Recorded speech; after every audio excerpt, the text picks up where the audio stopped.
অনেক বছর আগে একটা গ্রামে একজন ব্যবসায়ী গুড় বিক্রি করত। সে ওই গুড় বিক্রি করার জন্য একটা ঝুড়িতে করে বাজারে গুড় নিয়ে যেত। সেই গুড় বিক্রি করে তার সংসার চলত। সে প্রত্যেক দিন জঙ্গলের রাস্তা দিয়েই বাজারে যেত।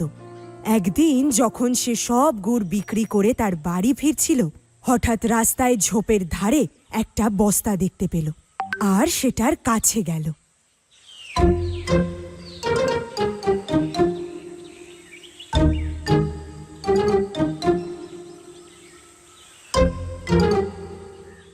আরে আরে আরে, এই বস্তাটাকে কে বেঁধে রেখেছে? হ্যাঁ, এটা তো আবার নড়ছেও দেখছি। চলো একবার গিয়ে তো দেখি। আর ওই ব্যবসায়ী যখন সেই বস্তাটার কাছে গেল, তখন ভেতর থেকে কান্নার আওয়াজ পেল। বাপরে বাপরে, কেউ আমাকে বাঁচাও, বাঁচাও গো, বাঁচাও। কাকে বাঁচাবো? তুমি কে? হ্যাঁ, আর এই বস্তার ভেতরে তুমি কি করছো? আমাকে একটা শিকারী ধরে বেঁধে এই বস্তার মধ্যে বেঁধে দিয়েছে। আপনি আমায় আমায় বাঁচাতে পারবেন? তোমাকে বাঁচাবো? তুমি তো একটা কুমির, তাই না? তোমাকে বাঁচালে যদি তুমি আমাকে খেয়ে ফেলো? না, আমি এরকম একদম করব না। যদি আপনি আজকে আমায় বাঁচান, তাহলে একদিন আমি আপনাকে সাহায্য করব। তোমার এই কথাটা আমি কি করে বিশ্বাস করি বলো তো? আমার উপরে বিশ্বাস করো। তাহলে আমি তোমাকে বাঁচাচ্ছি। কুমিরটার কান্না শুনে ব্যবসায়ীটা বস্তাটার মুখ খুলে দিল আর কুমিরটাকে বাঁচিয়ে নিল। হাঁপ ছেড়ে বাঁচলাম। আপনি আমার প্রাণ বাঁচালেন। আমি আপনার এই ঋণ কখনো ভুলবো না। কিন্তু এখন আমার খুব খিদে পেয়েছে। যদি আমি এক্ষুনি কিছু না খাই, তাহলে আমি মরেই যাব। আপনি কিছু মনে না করলে তোমাকেই খাই। হ্যাঁ রে, তুই এত বড় স্বার্থপর? হ্যাঁ, আমি তোর জীবন বাঁচালাম, তুই আমায় খেতে চাস? হ্যাঁ, এটা কিন্তু একদম উচিত নয়। তুমি এখন আমার খাবার।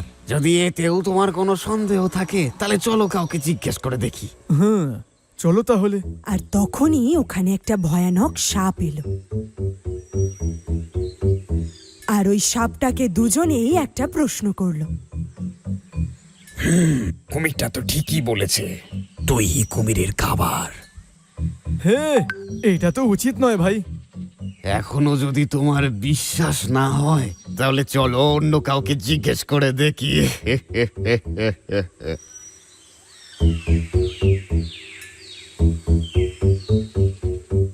আর তারপর দুজনে একটা শিয়ালকেই প্রশ্নটা করলো। তোমরা দুজনে দুজনের দিক থেকে একদম ঠিক কথা বলছো, কিন্তু যদি আমি সত্যি কথাটা বলি, তাহলে একটা ক্ষুধার্ত কুমিরের সামনে যেই আসুক না কেন, তাকে খাওয়ার ওর সম্পূর্ণ অধিকার আছে। তুমি একদম ঠিক কথা বলছো না। যদি কেউ কারোর জীবন বাঁচায়, তাহলে তাকে মোটেই খাওয়া উচিত নয়। আর তখনই ওখানে একটা রাখাল এলো। দুজনে ঠিক করলো যে ওই রাখালের থেকেও তারা বিচার চাইবে। ওই দুজনে যা বললো সেটা মেনে নাও, কারণ এও একই কথাই বলবে। এবার তো আমায় খেতে দাও। সবকিছু স্পষ্ট এবং স্বচ্ছভাবে জানার পরই আমি আমার একটা বিচার করব। প্রথমে এটা বলো যে আসলে হয়েছিলটা কি? আমি বাজার থেকে এই রাস্তা দিয়ে ফিরছিলাম। আপনি কি সেটা আবার করে দেখাতে পারবেন একবার? হ্যাঁ হ্যাঁ, কেন পারবো না? এবার আমি আপনার কথা বুঝলাম, কিন্তু আমি এটা বুঝতে পারছি না যে এই কুমিরটা এই বস্তার ভিতরে ঢুকলোটা কিভাবে। আপনি কি এটা আমায় করে দেখাতে পারবেন? আমাকে একটা বস্তার ভেতরে বন্দি করে রেখেছিল। বন্দি করে রেখেছিল? এবার তো আমি কিছুতেই বুঝতে পারছি না। তুমি একবার দেখাতে পারবে যে তুমি কিভাবে বন্দি হয়েছিলে? দেখো দেখো, এইভাবে আমি বন্দি হয়েছিলাম। ওহো, তো তাহলে আপনি এইভাবে এর ভিতরে বন্দি হয়েছিলেন? কিন্তু একটা সন্দেহ এখনো হচ্ছে, এই বস্তাটা কি তখন খোলা ছিল? না, বাইরে থেকে বন্ধ করা ছিল। কেউ এই মুখটা বেঁধে দিয়ে চলে গেছিল।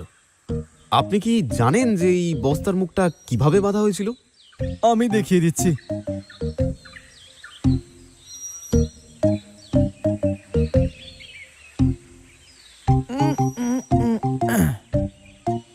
এবার আমি সমস্তটা বুঝতে পারছি যে কিভাবে বস্তার মধ্যে বন্দি হয়েছিল। এবারে কি এখানেই থাকতে দাও। এবারে কি এই বস্তার মধ্যে ক্ষুধার্তই থাকতে দাও, যে বাঁচালো তাকেই খেয়ে নেবো, এটা কিন্তু একদম ঠিক নয়। তুমি আমার জীবন বাঁচালে ভাই, তোমাকে আমি কখনো ভুলবো না। যে উপকার করে তার ক্ষতি করা কখনো উচিত নয়।